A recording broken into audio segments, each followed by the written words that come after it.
حضرت یوسف علیہ السلام نے پھر سالوں حکومت کی مصر پر، پھر وہیں ان کی تدفین ہوئی، اور جب تدفین ہوئی تو اختلاف ہو گیا۔ ہر قبیلہ کہتا تھا ہم نے اپنی طرف یوسف کو دفن کرنا ہے، اس لیے کہ جس طرف ان کو دفن کریں گے خوشحالیاں ہوں گی۔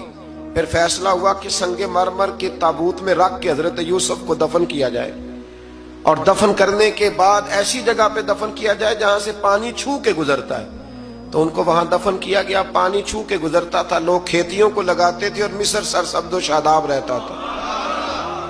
اور پھر حدیث پاک میں موجود ہے، مولا علی شیر خدا رضی اللہ تعالی عنہ فرماتے ہیں کہ نبی کریم علیہ الصلوۃ والسلام کی بارگاہ میں ایک اعرابی آیا، حضور نے فرمایا کچھ مانگ لو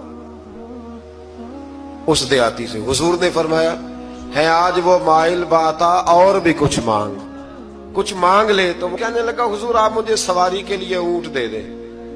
حضرت علی کہتے ہیں میں نے کہا ہے افسوس، مانگا بھی تو کیا مانگا۔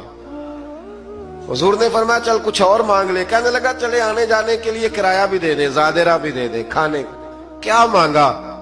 تو حضور علیہ السلام نے اسے دے دیا۔ تو محبوب فرمانے لگے تجھ سے تو موسیٰ علیہ السلام کے دور کی وہ بوڑھی اچھی تھی۔ کہا وہ بوڑھی کون سی بوڑھی؟ تو حضور علیہ السلام فرمانے لگے رب کریم نے حضرت موسیٰ کو حکم دیا کہ جب آپ مصر سے نکلے تو حضرت یوسف کی قبر کو کھود کر ان کا تابوت بھی ساتھ لے جائیں۔ حضرت سیدنا موسیٰ علیہ السلام نے عرض کی مالک وہ کیسے پتہ چلے گا؟ فرمایا وہ تو آپ نے خود ہی پتہ کرنا ہے کہ وہ تابوت کہاں ہے۔ وہ دریا کے اندر تھا، کیسے پتہ کرتے کرتے پتہ چلا کہ ایک بوڑھی اماں ہے، اسے پتہ ہے تابوت کہاں ہے، وہ کدھر ہے تابوت، تو بوڑھی اماں کو پتہ ہے۔ حضرت موسیٰ بوڑھی کے پاس گئے، کہنے لگے اماں وہ تجھے پتہ ہے یوسف کی قبر کہاں؟ کہنے لگی پتہ ہے۔ تو کہا اماں پھر بتا دو۔ کہنے لگے مفت میں بتا دوں، نبی کے مزار کا ایڈریس اور فری میں بتا دوں، یہ کیسے ہو سکتا ہے؟ تو حضرت سیدنا موسیٰ فرمانے لگے چل قیمت لے، طبرانی کی حدیث ہے، حضور بیان فرماتے ہیں۔ حضرت موسیٰ کہنے لگے بتا کیا لے گی؟ کہنے لگی مجھے نا جنت میں وہ والا مکان دلائیں جس کے پڑوسی موسیٰ علیہ السلام ہو، میری اور آپ کی دیوار کٹھی ہو، کیا عقیدہ کند، اللہ اکبر۔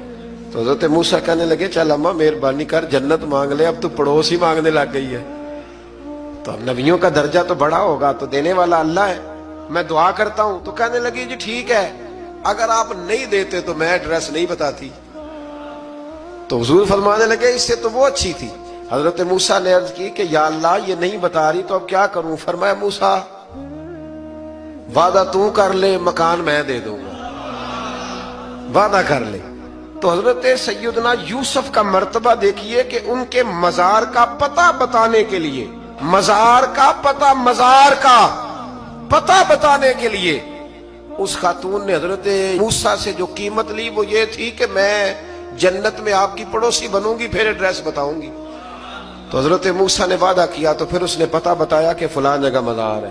یہ تقریباً سینکڑوں سال بعد حضرت موسیٰ وہ وہاں سے نکال کے تابوت اپنے ساتھ لے کر کے گئے۔